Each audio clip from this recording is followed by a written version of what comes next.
enfin, je dirais plutôt bien quand même. Et puis sur les 3 semaines, la semaine du milieu, voilà, j'ai eu 7-8 jours où j'ai pu rentrer chez moi aussi. Donc ça fait une bonne coupure pour revenir bien avec la bonne énergie sur la dernière semaine qu'on savait. Et voilà, on savait que ça allait être la plus intense. Donc c'était bien de pouvoir revenir avec un peu de fraîcheur. Il y a quoi? Il y a de l'appréhension, il y a de l'excitation, de l'envie de partir? Ouais, je pense qu'il y a un peu de tout. C'est vrai que là, on est maintenant à 2 jours du départ, donc voilà, la pression, elle commence un tout petit peu à monter. Après, on sait qu'on va partir dans des conditions vraiment très favorables, donc ça, c'est chouette aussi. Je pense pour nous, voilà, ça va nous permettre d'être un peu plus disponible, un peu plus ouvert jusqu'au moment du départ, parce qu'il y a un peu moins de pression pour ce moment-là. Raconte-nous justement la journée de dimanche et puis ce qui suit pour sortir du golf.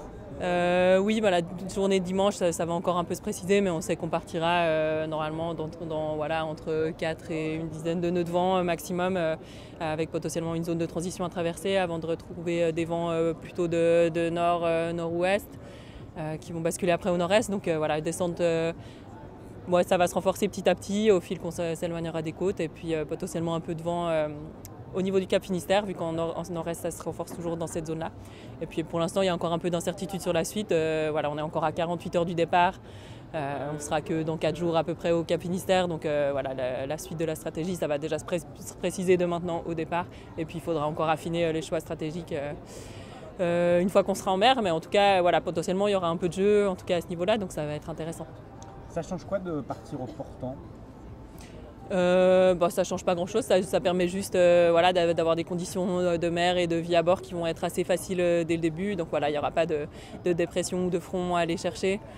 Donc ça va permettre de se remettre dans la course, vu que ça fait quand même un petit moment qu'on n'a pas navigué longtemps. Voilà, ça va permettre à tous de ne pas subir en tout cas le mal de mer ou des mauvaises conditions dès le départ.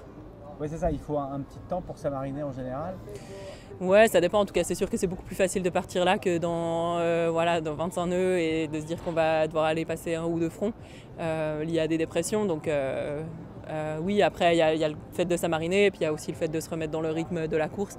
Et ça, je pense que ça prend quand même 3-4 jours. Une fois que le départ est derrière nous, que les premières grosses échéances sont derrière nous, de retrouver le rythme, pour chacun de trouver son rythme en mer, de réussir à bien caler son sommeil, bien reprendre le rythme de la stratégie aussi, etc. Donc voilà, ça prend un peu de temps aussi. Tu parles de... Pour l'instant, ça semble bord assez obligatoire. Ça va s'affiner. Je pense déjà, c'est pas très clair comment ça va se passer vraiment sur le départ, combien de temps on va mettre pour s'éloigner des côtes françaises. Donc la suite, pour l'instant, c'est encore assez ouvert. Donc ça va peut-être se préciser avant qu'on parte et peut-être ça un peu après.